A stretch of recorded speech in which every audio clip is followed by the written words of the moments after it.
जब दोस्ती की बात आती है तो कहानी कभी भी अत्यंत रोमांचक और अद्वितीय हो सकती है।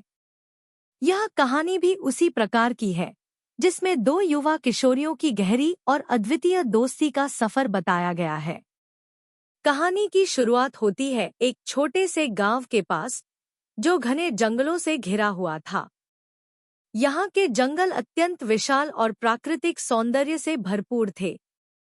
दो युवा किशोरियां आदिति और नीलम इस गांव की ही रहने वाली थी। वे दोनों ही जंगल के प्रति बहुत आकर्षित थी और वहां के प्राकृतिक सौंदर्य का आनंद लेती थी। एक दिन जब वे जंगल में घूमने गईं, तभी उन्हें एक दूसरे से मिलने का मौका मिला। आदिति और नीलम ने जल्दी ही एक दूसरे के साथ बातचीत करना शुरू किया।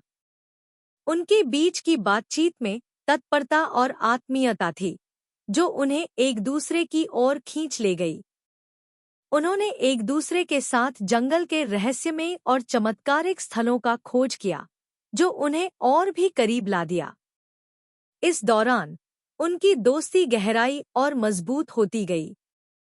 वे एक दूसरे के साथ अपने सपनों, भविष्य की योजनाओं और जीवन के अनुभवों को साझा करते रहे। जंगल की हर रोजमर्रा की घटनाओं और प्राकृतिक सौंदर्य का आनंद उनके दोस्ती को और भी मजबूती देता गया।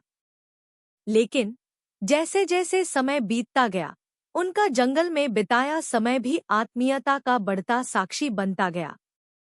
उन्होंने एक दूसरे की मदद किए, एक दूसरे के साथ विपरीत संदेशों को समझा और एक दूसरे का साथ दिया।